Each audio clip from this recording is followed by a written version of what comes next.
ونشهد أن لا إله إلا الله وحده لا شريك له ونشهد أن سيدنا وسندنا وحبيب ربنا وطبيب قلوبنا ومولانا محمدا عبده ورسوله أرسله بالحق بشيرا ونذيرا وداعيا إلى الله بإذنه وسراجا وقمرا منيرا أما بعد فأعوذ بالله من الشيطان الرجيم بسم الله الرحمن الرحيم يا أيها الذين آمنوا اتقوا الله وابتغوا إليه الوسيلة وجاهدوا في سبيله لعلكم تفلحون وعن أبي ذر رضي الله عنه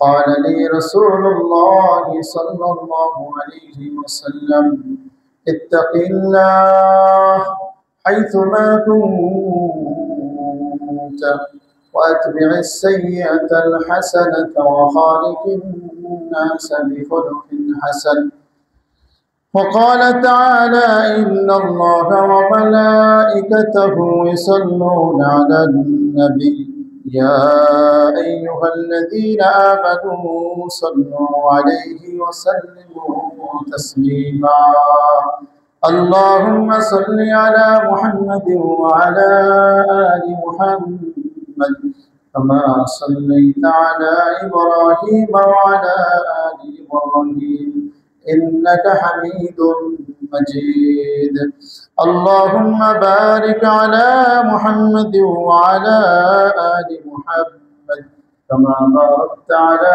إبراهيم وعلى آل إبراهيم إنك حميد مجيد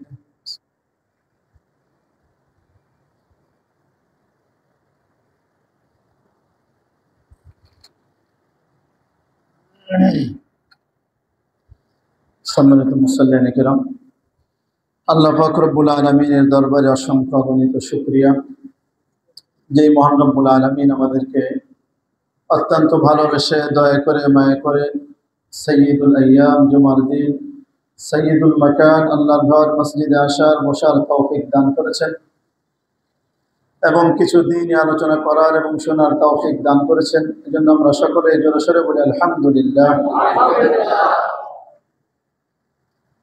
আল্লাহ পাক রব্বুল আলামিন মানুষকে সৃষ্টি করেছেন, সাথে সাথে আমাদেরকে এই মানুষকে সৃষ্টি করার পর আল্লাহ তাআলা আমাদেরকে দুনিয়াতে পাঠিয়েছেন। এই দুনিয়াতে পাঠিয়েছেন আমাদেরকে কি চিরস্থায়ীভাবে থাকার জন্য, নাকি ক্ষণস্থায়ীভাবে কিছুদিন প্রবাস জীবনের মতো এই দুনিয়ার জিন্দেগি কাটানোর জন্য আল্লাহ তাআলা আমাদেরকে পাঠিয়েছেন, যাতে করে আমরা এই ক্ষণস্থায়ী জীবন ব্যবহার করে চিরস্থায়ী জীবন অর্থাৎ পরকালকে সুন্দর করতে পারি, পরকালে যেন আমরা সফলতা লাভ করতে পারি। এজন্য আল্লাহ রাব্বুল আলামিন আমাদেরকে এই দুনিয়া নামক প্রবাসে আমাদেরকে পাঠিয়েছেন। যেমনিভাবে আপনি দেখবেন যে একজন ব্যক্তি, এই যে মানুষ বিদেশ যায়, প্রবাসে যায়, কি জন্য যায় ভাই? একটু ভালো থাকার জন্য, একটু বেশি সুখের জন্য, ঠিক না? তার নিয়ত থাকে যে আমি সেখানে যাব, 5 বছর 10 বছর সেখানে থাকবো, এরপরে আমার জন্মস্থান দেশে এসে সুখে শান্তিতে বসবাস করব, কোনো টেনশন করা লাগবে না। এই তো মাকসাদ, কি বলেন? এর বাইরে তো কোনো মাকসাদ আছে বলে আমার জানা নেই। ঠিক তেমনিভাবে আমাদেরকে আল্লাহ রব্বুল আলামিন এই মূল্যহীন দুনিয়া, এই তুচ্ছ দুনিয়ায় আমাদেরকে পাঠিয়েছেন এই প্রবাস জীবনের মতো। প্রবাস জীবনে একজন গিয়ে যদি 5 বছর থাকলো, 10 বছর থাকলো, সেখানে গিয়ে যদি এই 5-10 বছর যদি হেলায় ফেলায় কাটিয়ে দেয়, যা ইনকাম করে সব যদি ওখানে বসে খরচ করে নষ্ট করে আসে, তাহলে গেলেও খালি হাতে, ফেরার পরেও তার খালি হাতে থাকতে হবে কিনা, আর ফেরার পরে তার আফসোস করতে হবে, কি করলাম আমি, ওই জীবনে তো গিয়েছি তো কষ্ট করার জন্য, কষ্ট করে আমি এখানে শান্তিতে থাকবো এই জন্য গিয়েছিলাম, কিন্তু সেখানে আমি আনন্দ ফুর্তিতে মেতেছিলাম, ফেলায় ফেলায় আমার সময়টা কাটিয়েছি, সম্পদ যা অর্জন করেছি সব সেখানে রেখে এসেছি। তো দেখা যায় যে এই নিজ দেশে এসে তার আফসোসের শেষ থাকে না। আবার দেখবেন যে অনেক মানুষ ঠিক আছে ইনকাম করেও ভালো, বাড়িতে পাঠায় অনেক কষ্ট করে, কিন্তু তার দেখা যায় যে এই দুনিয়া যে মানুষের কাছে কত তুচ্ছ, যে সে অনেক কষ্ট করে ইনকাম করার পরও সে সেটা ভোগ করতে পারে না। অনেক কষ্ট করে টাকা পাঠিয়েছে বাড়িতে, এসে দেখে স্ত্রী নাই, আরেকজনের সাথে চলে গেছে, হয় কি হয় না? এসে দেখে তার যে টাকা পয়সা যাদের নামে পাঠিয়েছে, মায়ের কাছে, ভাইয়ের কাছে, বোনের কাছে, বাবার কাছে, এসে তারাই বেঈমানি করা শুরু করে, তুমি কোনো টাকা পাঠাওনি, যা পাঠাইছে সংসারের কাজে শেষ হয়ে গেছে। এরকম হয় কি হয় না ভাই? এরকম অনেক ঘটনা আমার সামনেও আছে। নিজের মা, নিজের বাবা পর্যন্ত এই লোভে পড়ে, দুনিয়ার লোভে পড়ে সন্তানকে তাড়িয়ে দিচ্ছে।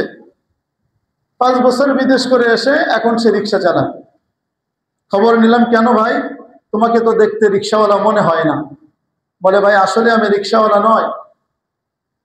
ঘটনা বলল, সবকিছু পাঠাইলাম, মা বাবাও পর্যন্ত আমার টাকা দিয়ে জায়গা জমি কিনেছে, তাদের নামে লিখছে, এসে দেখি আমার নাম কোথাও নেই।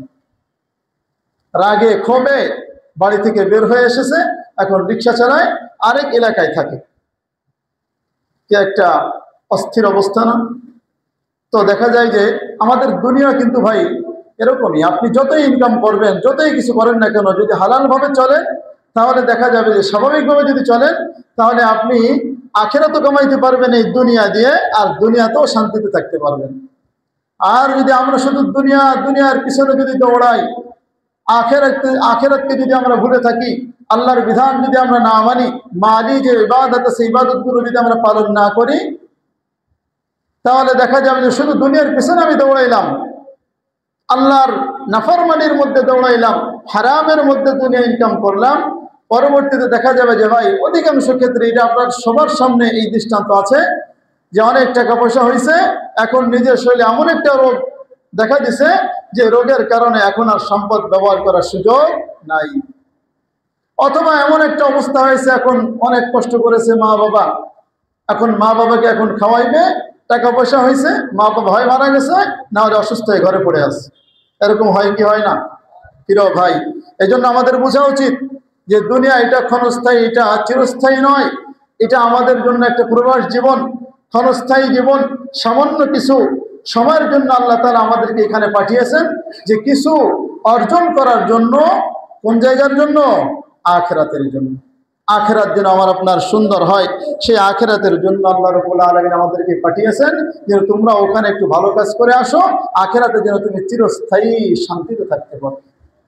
আল্লাহ রাব্বুল আলামিন আমাদেরকে ক্ষণস্থায়ী জীবন দিয়েছেন চিরস্থায়ী জীবনকে সুন্দর করার জন্য। মুসলমান হাজিরিন, এই দুনিয়া কিছুই না, দুনিয়ার কোনো মূল্য নাই। হাদিসের মধ্যে আছে, আল্লাহ তাআলার কাছে তো এই দুনিয়ার মূল্য একটা মশার ডানার সম পরিমাণও নয়। সুবহানাল্লাহ, একটা মশার ডানার সম পরিমাণও মূল্য আল্লাহ তাআলার কাছে নাই। যদি থাকতো, আল্লাহ বলেন যে কাফেরদেরকে এক ঢোক পানি পান করার সুযোগ আমি দিতাম না। আল্লাহু আকবার। রব্বুল আলামিন সূরা হাদীদের মধ্যে এই দুনিয়ার একটা স্বরূপ তুলে ধরেছেন, যে দুনিয়া আসলে কি। আমরা মনে করি দুনিয়ার মধ্যে একটি সম্পদ হবে, একটা বাড়ি হবে, কিছু জায়গা জমি হবে, আমি সফল হয়ে গেলাম। কিন্তু মুসলমান মনে রাখবেন, দুনিয়া কিছুই না, কিছুই না।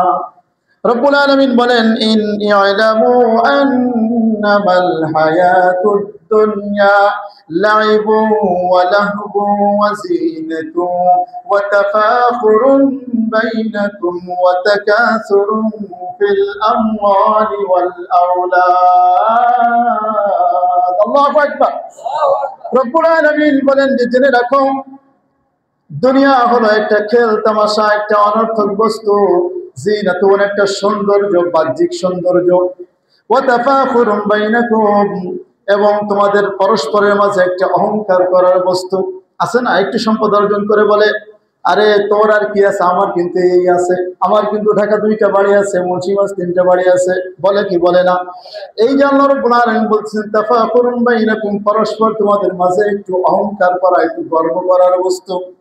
ওয়া তাকাসুরুন ফিল আমওয়ালি ওয়াল আওলাদ, এবং তোমাদের সম্পদ, তোমাদের সন্তানাদির আধিক্যের কারণে পরস্পর একটু গর্ববোধ প্রকাশ করা।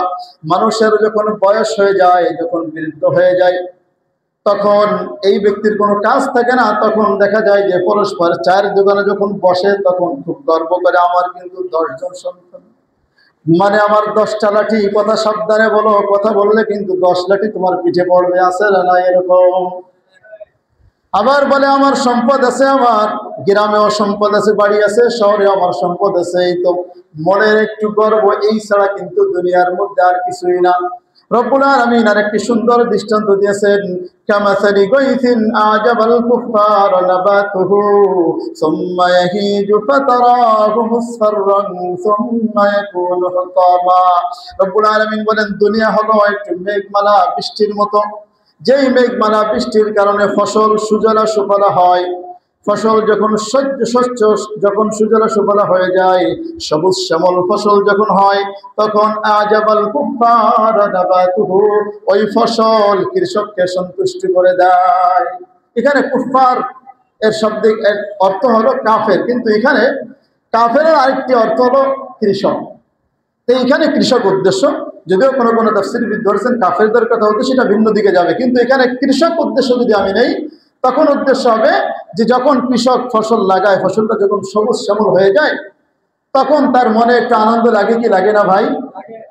আল্লাহ রাব্বুল আলামিন বলেন এই আনন্দ কিন্তু চিরস্থায়ী না, কিছুক্ষণ পরে দেখবা সুম্মা ইয়াহিজু, সেটা শুকিয়ে যাবে, সুম্মা ইয়াহিজু ফাতারাহু মুসফাররান, সেটাকে তুমি পীত বর্ণ অর্থাৎ হলুদ বর্ণ, একটা ধূসর বর্ণ দেখতে পারবে, সুম্মা ইয়াকুনু হুতামা, এরপরে এটা খড়কুটায় পরিণত হয়ে যাবে। এটা এই দুনিয়াটা কেমন যেন ওই রকমই, কিছু সময় একটু চাকচিক্য থাকবে, আর এরপরে গিয়ে এটা শুকিয়ে গিয়ে এটা খড়কুটার মতো পরিবর্তন হয়ে যাবে। আমাদের জীবনটাও কিন্তু ভাই এরকম, দুনিয়ার জীবন আমাদের যখন যৌবনকাল থাকে ওই যে সুজলা সুফলা ফসলের মতো, কিছুদিন পর চেহারা নষ্ট হয়ে যায়, বর্ণ পরিবর্তন হয়ে যায়, এক পর্যায়ে মানুষ একদম বেদামি হয়ে যায়, ওর কোনো দাম থাকে না। ঘরের বউ পর্যন্ত বলে মসজিদে যতক্ষণ থাকবো ততক্ষণই ভালো আছে না না এরকম? ভাইরা আমার, এজন্য যখন মানুষ অক্ষম হয়ে যায় তখন ওই খড়কুটার মতো হয়ে যায়, তার কোনো দাম থাকে না। আল্লাহ রাব্বুল আলামিন দুনিয়ার দৃষ্টান্ত দিচ্ছেন এরকম, যে দুনিয়ায় তোমরা যতই চাকচিক্য দেখে পাগল হয়ে যাও, এটার কিন্তু শেষ কিন্তু একদম খড়কুটার মতো হয়ে যাবে। শেষে তুমি দেখবা যে তোমার জীবন কোনো কাজে লাগবে না। মানুষের জীবন দেখেন, আমাদের জীবনের প্রত্যেকটা স্তর যখন আপনি পার হবেন, তখন মনে হবে পিছনের স্তরটা অনর্থক ছিল। একটা বাচ্চা যখন সে খেলাধুলা করে, তখন তার কাছে তার খেলনার বস্তুটাই সবচাইতে গুরুত্বপূর্ণ, সবচাইতে দামি মনে হয়। তার থেকে একটা খেলনার জিনিস ছিনিয়ে নেবেন, দেখবেন যে অবস্থা খারাপ করে ফেলবে, কান্নাকাটি করবে। যখন মানুষ কিশোরে পা দেয়, যৌবনে পা দেয়, তখন মনে করে হাই হাই, ছোটবেলায় কত এই সকল খেলনা দিয়ে খেলেছি, একদম অনর্থক কাজে ব্যস্ত ছিলাম, এরকম মনে হয় কি হয় না? আবার যখন যৌবনকালে মানুষ যৌবনকালের কিছু কর্ম করতে থাকে, যখন বৃদ্ধ হয়ে যায়, তখন মনে করে হাই হাই, যৌবনকালে এই কাজগুলো করতাম, এগুলো প্রথমের পিছনে ছুটতাম, কি অনর্থক কাজ করতাম, মনে হয় কি হয় না? আবার যখন বৃদ্ধকাল হয়ে যায়, মুসলমান বৃদ্ধকালের অবস্থাটা, বৃদ্ধকালের অসারতা, এটা তো বোঝা যাবে কবরে যাওয়ার পরে, কিন্তু কবরে যাওয়ার আগেও বোঝা যায়। যখন দেখবেন সন্তানাদি বড় হয়ে গিয়েছে, অনেক শিক্ষিত বানিয়েছেন, জাগতিক শিক্ষায় শিক্ষিত বানিয়েছেন, নৈতিক শিক্ষা দেন নাই, কোরআন হাদিসের জ্ঞান শিক্ষা দেন নেই। একজন লন্ডন, একজন আমেরিকা, একজন ইটালি, একজন কানাডা থাকে, বাড়িতে আছেন বুড়ো বুড়ি, তারা কোনো খোঁজ খবর নেয় না, বুড়িটাও কয়েকদিন পরে মারা গেল। এখন আপনি আছেন সুন্দর বাড়ির মধ্যে, অনেক বড় বাড়ি, সুন্দর বাড়ির মধ্যে আপনি সুন্দর বিছানার মধ্যে শুয়ে আছেন, শরীরের মধ্যে রোগ ধরে গেছে, প্যারালাইজড হয়ে গেছেন, এক গিলাস পানির প্রয়োজন। এই মুসলমান, এক গিলাস পানির জন্য, পানি আগিয়ে দেওয়ার জন্য একটা লোক কিন্তু খুঁজে পাওয়া যায় না। তখন মনে হবে হাই হাই, বৃদ্ধ বয়সে এসে গুনাহ আমল করিনি, বিরুদ্ধ বসে এসেও আমি গুনাহের মধ্যে লিপ্ত ছিলাম। মানুষের গীবত করার চেষ্টা করতাম, মানুষের ক্ষতি করার চেষ্টা করতাম, একজনের কথা আরেকজনের পিছনে লাগানোর চেষ্টা করতাম। মানুষ যখন অবসর হয়, কাজ যখন থাকে না, তখন যদি ভালো হয় তো অনেক আল্লাহর ওলি হয়ে যায়, আর যদি ভালো না হয় শয়তানের 1 নম্বর হয়ে যায়। ঠিক কিনা মুসলমান? আপনি দেখবেন বিরুদ্ধ বয়সে যেটা শয়তান হয় সেটা শয়তানের খেলাধুলি হয়। কেমনে শয়তানি করা যায়, কার পিছে লাগা যায় চেষ্টাতে, আর যেটা ভালো হয়ে যায় সেটা একদম আল্লাহর ওলি হয়ে যায়। আমাদের কি শয়তান হওয়ার দরকার না আল্লাহর ওলি হওয়ার দরকার? আল্লাহ তাআলা আমাদের সবাইকে আল্লাহর ওলি হিসেবে কবুল করে নেন, বলেন আমিন। ভাইরা আমার, বলতেছিলাম 1 গ্লাস পানির কাছেও পুরো দুনিয়া আপনার কাছে তুচ্ছ মনে হবে। 1 গ্লাস পানির কাছেও আপনার পুরো দুনিয়া তুচ্ছ মনে হবে। বাচ্চা হারুনুর রশিদ তিনি পানি চাইছেন, খাদেমের কাছে 1 গ্লাস পানি দাও, পানি পান করবো, পিপাসা লেগেছে। সামনে ছিল বাহলুল নামক একজন বুজুর্গ, যাকে তখন মানুষ পাগল মনে করত, অথচ ওই লোকটা ছিল আল্লাহর পাগল। আল্লাহর পাগল হওয়ার দরকার আছে না নাই মুসলমান? বাহলুল বলল, বাদশা নামদার, আপনি যে পানিটা পান করবেন একটা প্রশ্ন আছে, তারপরে আপনি পানি পান করেন। বলে, বলো তোমার কি প্রশ্ন? বলতেছে, আপনি যে পানিটা পান করবেন, মনে করেন আপনার তীব্র পিপাসা লেগে গেছে, এখন আপনি 1 গ্লাস পানির জন্য কি পরিমাণ সম্পদ ব্যয় করার জন্য প্রস্তুত থাকবেন? বাচ্চা হারুনুর রশিদ তখন বলতেছে, বাহলুল, যেই প্রশ্ন করেছো জেনে রাখো, আমার যদি এমন অবস্থায় তীব্র পিপাসা লেগেছে, প্রাণ চলে যাবে, উষ্ঠাগত হয়ে গেছে, প্রাণ নাশের আশঙ্কা, 1 গ্লাস পানি পাইলে হয়তো আমি স্বস্তি পাবো, এমত অবস্থায় কেউ যদি 1 গ্লাস পানির বিনিময়ে আমার গোটা সম্পদ যদি চেয়ে বসে, আমি সেটা দিতে বাধ্য থাকিব। আল্লাহু আকবার। এবার বলে, বাচ্চা আপনি পানিটা পান করেন। পানিটা যখন পান করলো, এরপরে বলছে আরেকটা প্রশ্ন। বলে, তুমি প্রশ্ন করো। বাহলুল বলে, এখন আপনার শরীরে যে পানিটা ঢুকলো, এই পানিটা যদি আটকে যায় আপনার শরীরের মধ্যে গিয়ে, অর্থাৎ পেশাব যদি বন্ধ হয়ে যায়, এই 1 গ্লাস পানি বের করার জন্য আপনি কি পরিমাণ সম্পদ ব্যয় করবেন? বাচ্চা বলেন যে, দেখো, এই যন্ত্রণা থেকে বের হওয়ার জন্য, এই কঠিন যন্ত্রণা থেকে বাঁচার জন্য আমার কাছে কেউ যদি আমার রাজত্ব চেয়ে বসে, আমার বাচ্চাই যদি চেয়ে বসে, আমার সকল বাচ্চাই, সকল ক্ষমতা, সকল সম্পদ আমি দিয়ে দিব, তবু আমি চাইবো যেন আমার এই পানিটা বের হয়ে যায়। আল্লাহু আকবার। এবার দেখেন বাহলুল বলে যে, বাচ্চা দেখেন, আপনার এই যে কত প্রভাব প্রতিপত্তি, আপনার বাচ্চাই, আপনার সম্পদ, আপনার ক্ষমতা, যেগুলোকে আমরা এই সফলতার মানদণ্ড মনে করি মুসলমান। বাহলুল বলতেছেন যে, আপনার 1 গ্লাস পানি পান করা এবং 1 গ্লাস পানি বের করার পিছনে আপনার গোটা সম্পত্তি, গোটা প্রভাবপত্তি, সব কিছুই তুচ্ছ বলে গণ্য হয়ে গেল। তাহলে এই ধোকার বস্তু, এই তুচ্ছ বস্তু দিয়ে আমরা এই তুচ্ছ বস্তুর পিছনে আমরা দৌড়াইতেছি, টের পাইতেছি না যে আসলে আমাদের করণীয় কি ছিল আর আমরা করতেছি। রব্বুল আলামিন বলতেছেন যে, বান্দা, যে দুনিয়ার মধ্যে, চাকচিক্যের মধ্যে তুমি থাকতেছো, জেনে রাখো, যাই কিছু করো না কেন, আল্লাহ রব্বুল আলামিন বলেন, ওয়া ফিল আখিরাতি আযাবুন শাদীদ ওয়া মাগফিরাতুম মিনাল্লাহি ওয়া রিদওয়ান। তুমি যা কিছু করো না কেন, কিন্তু জেনে রাখো, আল্লাহ রাব্বুল আলামিন বলতেছেন, আখিরাতে কিন্তু আল্লাহর পক্ষ থেকে কঠিন শাস্তি রয়েছে, আবার আল্লাহর পক্ষ থেকে ক্ষমা এবং সন্তুষ্টি রয়েছে। এখন তুমি কোনটা গ্রহণ করবা, এটা তোমার কর্মের মাধ্যমে তুমি বুঝতে পারবা। আল্লাহ তাআলা বলে দিচ্ছেন যে শাস্তিও আছে, আবার আমার পক্ষ থেকে ক্ষমা এবং সন্তুষ্টিও আছে। রব্বুল আলামিন আয়াতের শেষে বলতেছেন, ওয়া মাল হায়াতুদ দুনিয়া ইল্লা মাতাউল গুরুর। এই জেনে রাখো যে দুনিয়ার এই জীবন, এই দুনিয়ার ক্ষণস্থায়ী জিন্দেগি, এটা মাত্র ধোঁকার বস্তু ছাড়া আর কিছুই নয়। আল্লাহ বলতেছেন যে দুনিয়া কিছুই না, দুনিয়া, ওয়া মাল হায়াতুদ দুনিয়া, দুনিয়া কিছুই না, ইল্লা মাতাউল গুরুর, এটা হলো একটা ধোঁকার বস্তু, ধোঁকার বস্তু।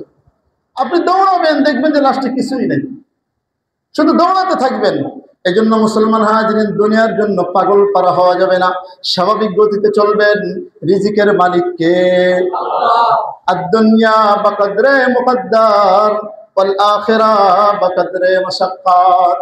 দুনিয়া আসে তাকদীর অনুযায়ী, আখিরাত আসে চেষ্টা এবং মেহনত অনুযায়ী। আমার সাথে বলেন, দুনিয়া আসে তাকদীর অনুযায়ী, আখিরাত আসে চেষ্টা এবং মেহনত অনুযায়ী। ভাইরা আমার, আল্লাহ তাআলা যে বললেন দুনিয়া তো ধোঁকার বস্তু, দুনিয়া ধোঁকার বস্তু, তাহলে আমরা কোন দিকে যাইব? আল্লাহ তাআলা বলে দিচ্ছেন, সাবিকু ইলা মাগফিরাতিন মির রাব্বিকুম ওয়া জান্নাতিন আরদুহা কাআরদিস সামাই ওয়াল আরদ। আল্লাহু আকবার। রব্বুল আলামিন বলতেছেন যে তোমরা আল্লাহর মাগফিরাতের দিকে দৌড়াও, যেই কাজ করলে আল্লাহর ক্ষমা পাওয়া যাবে সেই দিকে তোমরা অগ্রগামী হও, প্রতিযোগিতা করো। আমাদের অবস্থা উল্টা হয়ে গেছে, আমরা দুনিয়ার পিছনে প্রতিযোগিতা করি। ওই একটা বাড়ি করেছে, আমার একটা করতেই হবে, না করলে হবে না। চিন্তা করে দেখবেন, মুসলমান মানুষ যত সম্পদ অর্জন করার পিছনে দৌড়াইতেছে, একজন মানুষের জিন্দেগিতে তার পরিবার সহ চালানোর জন্য এত সম্পদ দরকার হয় নাকি? হয় না।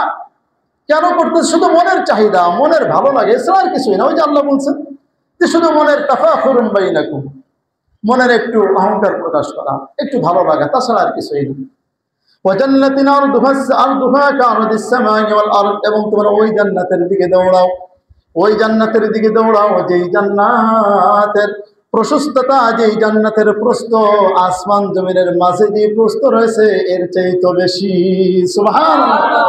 অন্যান্য বিভিন্ন হাদিসের মধ্যে বোঝা যায় যে একজন মানুষ শুধু এই দুনিয়ার প্রশ্ন এর চাইতে আরো বড় জান্নাত পাইবে। সুবহানাল্লাহ।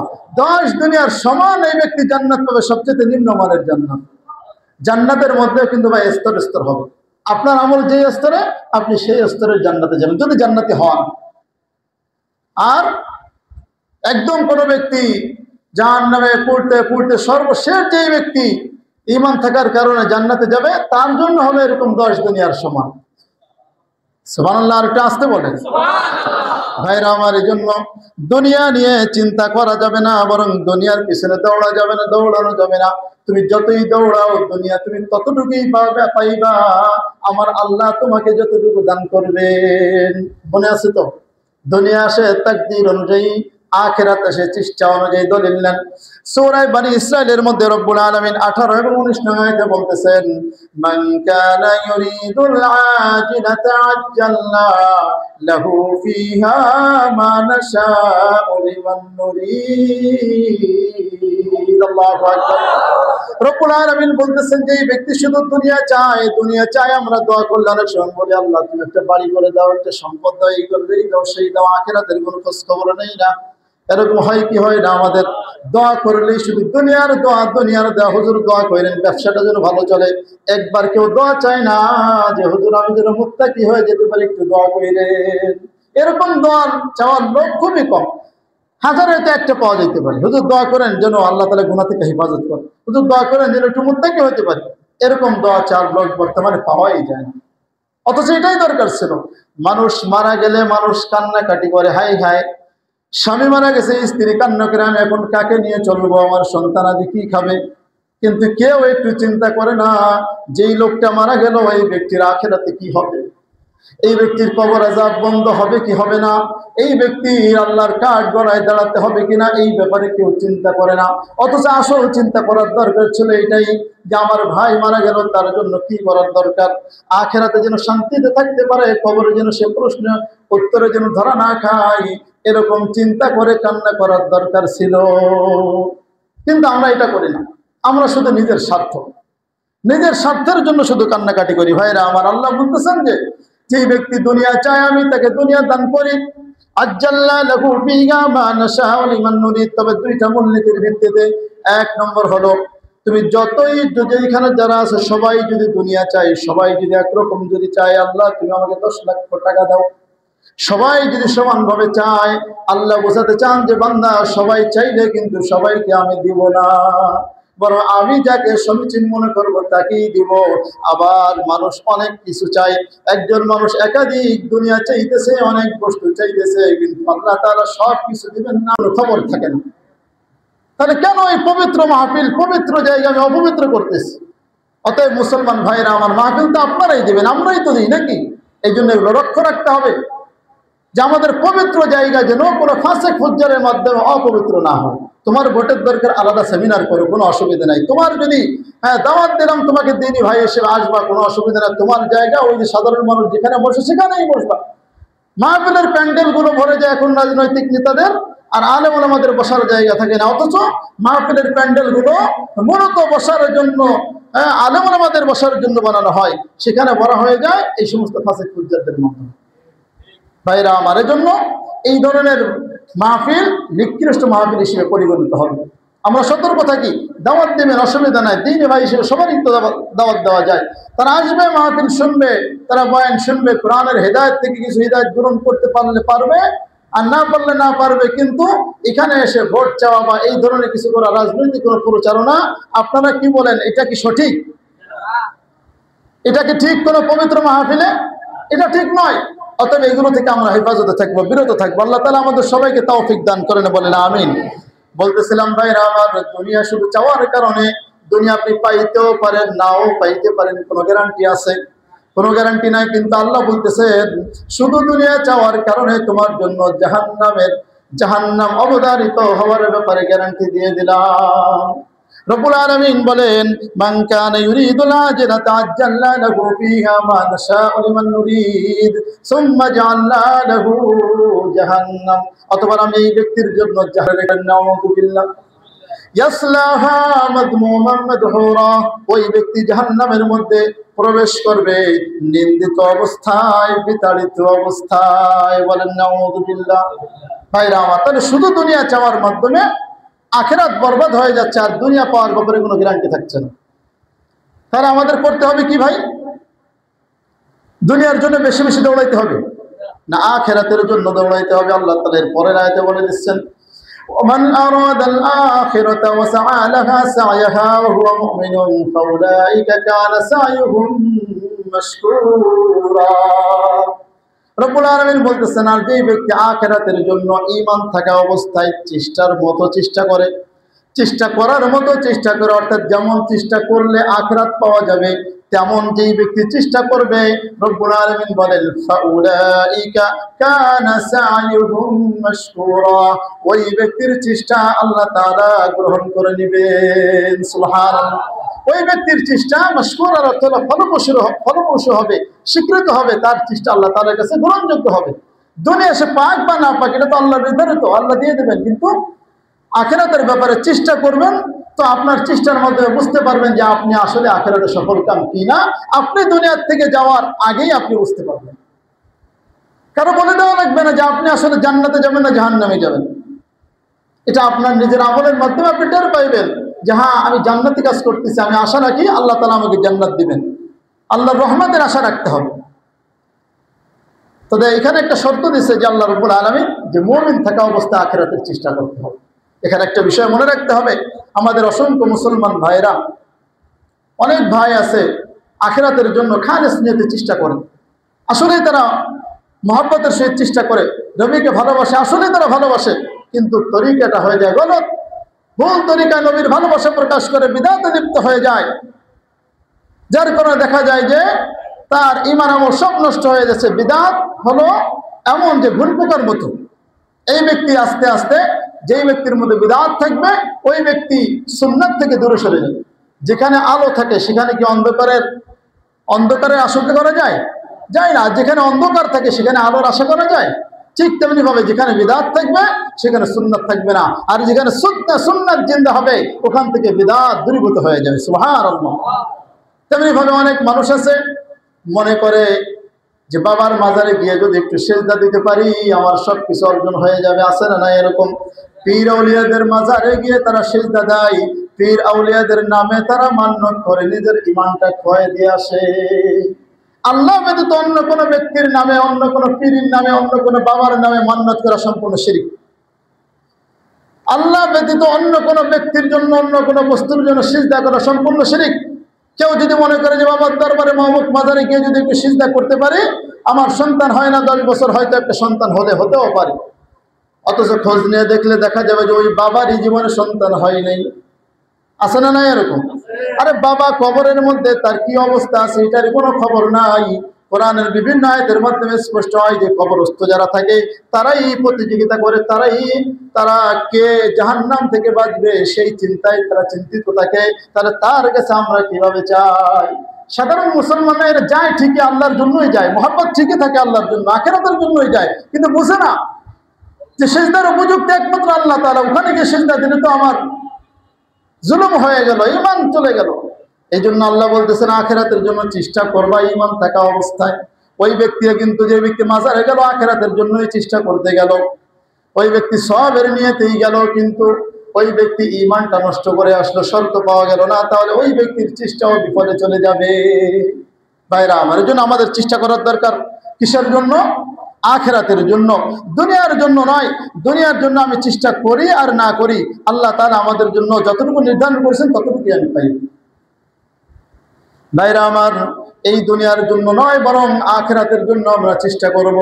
আখিরাতে যদি আমরা মুক্তি পেতে চাই, আখিরাতে যদি আমরা সফলকাম হতে চাই, আখিরাতে যদি আমরা জান্নাত পেতে চাই, আখিরাতে যদি আমার নবীজি সাল্লাল্লাহু আলাইহি ওয়াসাল্লামের শাফাআত পেতে চাই, তাহলে আমাদের জন্য করণীয় কি জানার দরকার আছে না নাই? রব্বুল আলামিন বলতেছেন সূরা মায়েদার 35 নং আয়াতে, ইয়া আইয়ুহাল্লাযীনা আমানুত্তাকুল্লাহ। আল্লাহু আকবার। রব্বুল আলামিন বলতেছেন যে বান্দা, তুমি আল্লাহ তাআলাকে ভয় করো, তাকওয়া অর্জন করো, ওয়াবতাগু ইলাইহিল ওয়াসিলা, এবং আল্লাহ পর্যন্ত পৌঁছতে, আল্লাহর নিকটবর্তী বান্দা হওয়ার জন্য যা যা দরকার সকল মাধ্যম তুমি গ্রহণ করো। ওয়াবতাগু ইলাইহিল ওয়াসিলাতা ওয়াজাহিদু ফি সাবিলিহি লাআল্লাকুম তুফলিহুন, এবং তার রাস্তায় জিহাদ করো, তার রাস্তায় তুমি আখিরাত পাওয়ার জন্য প্রচেষ্টা করো, তাহলে দেখা যাবে যে লাআল্লাকুম তুফলিহুন, তুমি সফলকাম হয়ে যাবা। সুবহানাল্লাহ। এখানে ওসিলা দ্বারা বোঝানোর উদ্দেশ্য হলো যে, তাফসীরের মধ্যে রেখে যে এই তাকাররাবু ইলাল্লাহ বিতাআতিল্লাহি ওয়াল আমালি বিমা ইউরদিহি, অর্থাৎ তুমি আল্লাহ তাআলার আনুগত্যের মাধ্যমে এবং আল্লাহ তাআলার সন্তুষ্টিমূলক কাজের মাধ্যমে আল্লাহ তাআলার নৈকট্য হাসিল করো। অর্থাৎ আল্লাহ তাআলার ইবাদত, তাকওয়ার সহিত ইবাদতগুলো গ্রহণ করাটাকে ওসিলা গ্রহণ করা বলা হয়েছে। সবগুলো তাফসীরে একই অর্থ। তাফসীরে মাআরিফুল কোরআন আরেকটু ধরেছে, সেটা হলো যে এগুলোর সাথে সাথে উলামা, মাশায়েখ, হক্কানি আলেম, পীর, মাশায়েখ, তাদের কাছেও যদি কোনো ব্যক্তি যায় আল্লাহকে পাওয়ার জন্য, তাহলে এই আয়াতের মাধ্যমে সাব্যস্ত হয় হক্কানি পীরের কাছে গেলে যেতে পারে। এ মুসলমান, একজন হক্কানি আলেমের কাছে গেবেন, আপনি আল্লাহর পরিচয় পাবেন। কথা বলেন ঠিক কিনা? একজন আলেমের কাছে যাবেন, আপনি নবীর পরিচয় পাইবেন, আপনার মধ্যে তাকওয়ার স্পিড আরো বেড়ে যাবে, ঈমান আপনার মধ্যে বেড়ে যাবে। কোরআনের বহু আয়াতের মাধ্যমে স্পষ্ট যে মানুষ যখন নেক আমলের মধ্যে থাকে, যখন মানুষ নেক আমলের মধ্যে থাকে, নেককার মানুষের কাছে থাকে, তখন তার ঈমানটা বাড়তে থাকে, তার ঈমান বাড়তে থাকে। ফাআম্মাল্লাযীনা আমানু ফাযাদাতহুম ঈমানা, যারা ঈমান গ্রহণ করে তাদের মধ্যে ঈমান আরো বৃদ্ধি হতে থাকে। কারণ ঈমান আনার পরে নেক আমল করতে হয়, নেক আমল না করলে ঈমান টিকে না। অতএব নেক আমল যত করবে মানুষ, ততই তার ঈমান বাড়তে থাকে। আর মানুষ যখন এই দ্বীনি পরিবেশ থেকে যত দূরে চলে যাবে, ওই ব্যক্তির ঈমান তত কমতে থাকে। এক সময় এই ঈমানের বাতি বন্ধ হয়ে যায়, তার কলব একদম মৃত হয়ে যায়। ফলে দেখা যায় যে ওই ব্যক্তি মৃত্যুর আগে বেঈমান হয়ে মারা যায়। দুনিয়ার কেউ টের পায় না। এই জন্য মুসলমান হাজিরিন, তাকওয়া হাসিল করতে হবে। তাকওয়া কাকে বলে? তাকওয়ার শাব্দিক অর্থ হলো আল বিকায়াতু ওয়াল হিফযু আনিশ শাইইদ দার, যে সব ধরনের ক্ষতিকারক জিনিস থেকে নিজেকে বাঁচানো, এটাকে বলে তাকওয়া। আর পরিভাষায় তাকওয়া হলো তাফসীরে জালালাইনের মধ্যে যেটা বলা হয়েছে যে ইমতিসাল আওয়ামিরিল্লাহ ওয়া ইজতিনাবু নওয়াহি, আল্লাহ রাব্বুল আলামিনের যত আদেশ রয়েছে সবগুলো পালন করা, যত নিষেধ রয়েছে সবগুলো বর্জন করা, এটার নাম হলো তাকওয়া। এক কথায় সবকিছু এসে গেছে। আরো বিভিন্ন তাফসীরের মধ্যে অনেক লম্বা আলোচনা রয়েছে। আল্লাহ তাআলা আদেশ পালন করা, নিষেধ থেকে বিরত থাকা, আল্লাহর ভয় অন্তরে রেখে, আল্লাহ যে মহান, সেই মহান বিষয়টা অন্তরে বিশ্বাস রেখে আমল করা, তাহলে সে মুত্তাকি হতে পারবে, অন্যথায় মুত্তাকি হতে পারবে না। ভাইরা আমার, হযরত আলী রাদিয়াল্লাহু আনহু তাকওয়ার ব্যাখ্যা করেছেন চারটি জিনিসের। কয়টি জিনিসের? চারটি জিনিসের। এক নম্বর হলো আল খাউফু মিনাল জালিল ওয়াল আমালু বিত তানজিল ওয়াল কানাআতু বিল কলিল ওয়াল ইস্তিআদাদু লিয়াউমির রহিম। আলী রাদিয়াল্লাহু আনহু বলেন, এক নম্বর হলো আল খাউফু মিনাল জালিল, আল্লাহ তাআলাকে পরিপূর্ণ ভয় করা। এই ভয় করা মানে হলো সাপ বিচ্ছু বাঘ ভাল্লুক থেকে ভয় করার মতো নয়, বরং আল্লাহকে আপনি মুহাব্বতের সহিত ভয় করবেন। যেমন সন্তান বাবাকে ভয় করে, সন্তান বাবাকে ভয় করে যেমনি ভাবে খারাপ কাজ থেকে বিরত থাকে, আপনি মুমিন, আপনি যদি মুত্তাকি হতে চান তাহলে আল্লাহর ভয়ে সব ধরনের গুনাহ থেকে বিরত থাকতে হবে।